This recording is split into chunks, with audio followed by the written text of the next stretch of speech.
You're listening to The Moose and the Loose, your 10 minutes action-packed financial podcast with your host, Mike Yahoo.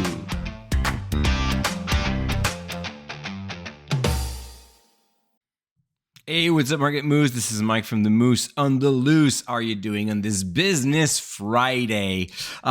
Today, I want to talk about the struggles of an entrepreneur and just to tell you a little bit more of what happened since I quit my job in 2017 and started to work full-time on DSR.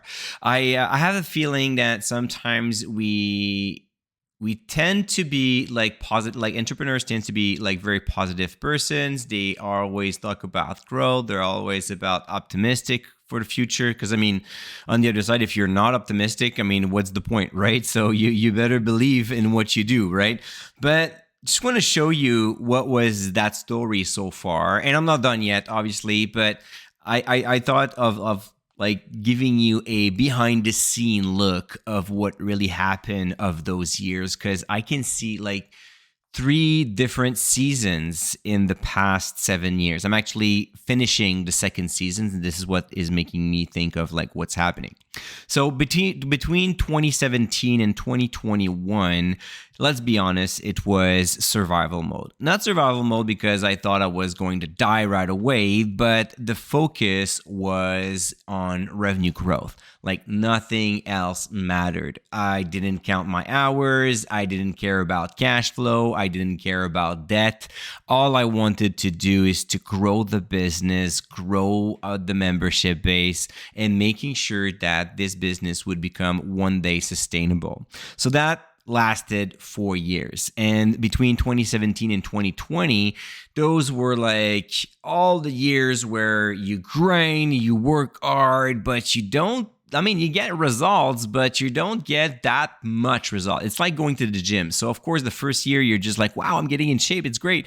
But once you have gotten those easy gains, between 2018 and 2020, that was really tough because yes, the company was growing, but it was not phenomenal growth until there was a breakthrough. And between 2020 and 2021, the revenue by the end of 2020 versus the revenue by the end of 21 grew by 74%. So I almost doubled my business by the end of 21. And this is where everything changed. At that point now, the business was sustainable. It was growing at a good rhythm, but the grind didn't stop there. So I struggled a bit less mentally, but at the end of 21, I was still pretty much in debt in that business. So I had love money, I had some loans, and it was waiting, of course, in my thought. I was never sure about what's going to come up next.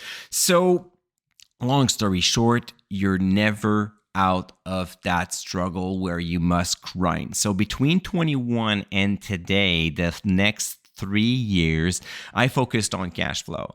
I grew an obsession of how much cash flow I'm generating. So forget about accounting, about profits and revenue growth.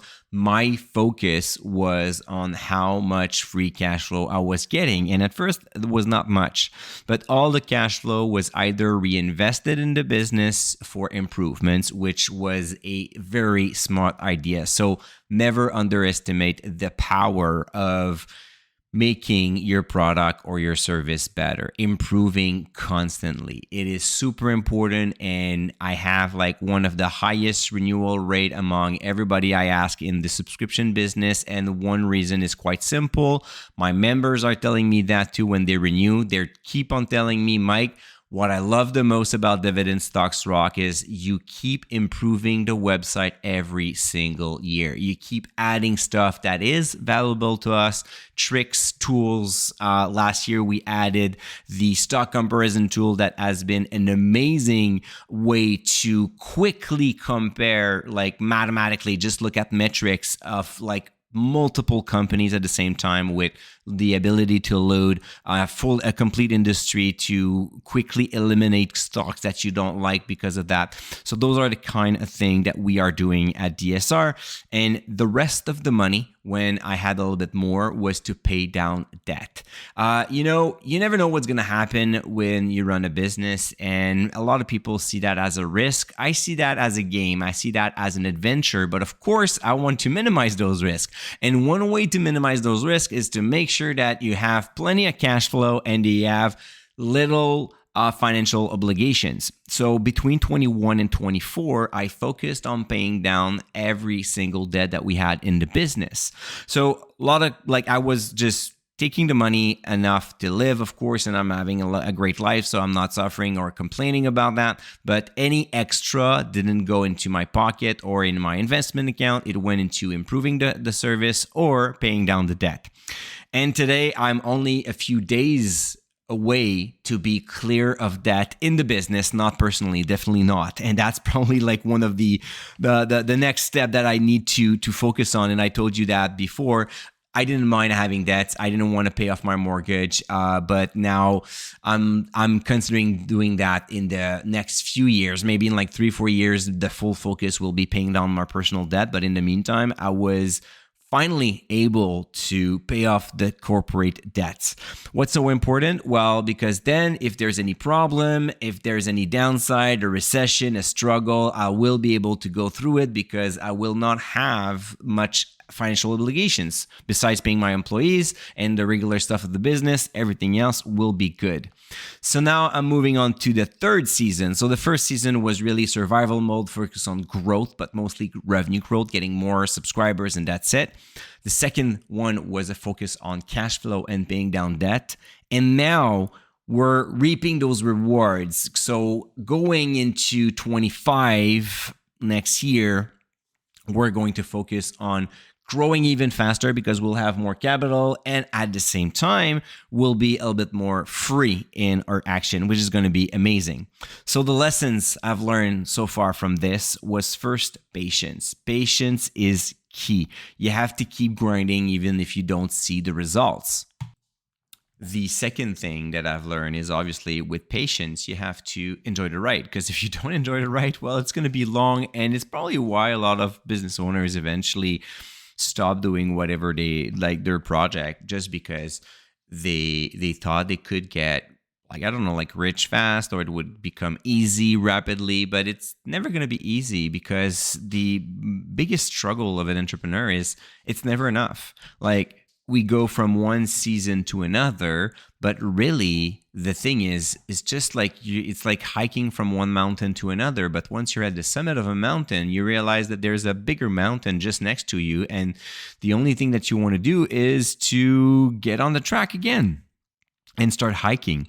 So patience, enjoy the ride. And finally, most importantly, to be able to do that, never forget to reward yourself along the ride. So the rewards will keep you going, and the rewards could be anything. I mean, it's really up to you what makes you smile and what makes you going. On my side is traveling, obviously.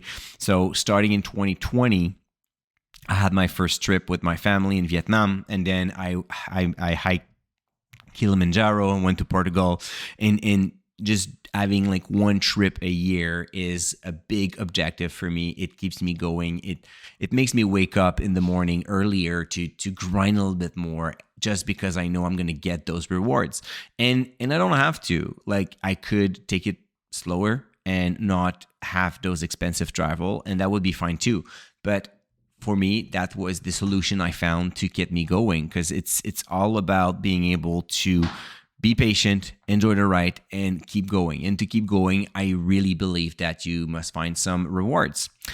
Before I let you go, Moose, next week, I'm hosting a free webinar on how to invest with conviction. So we're going to talk about the buy struggle. So what to buy, when to buy, especially right now we're at a all-time high. It's maybe difficult.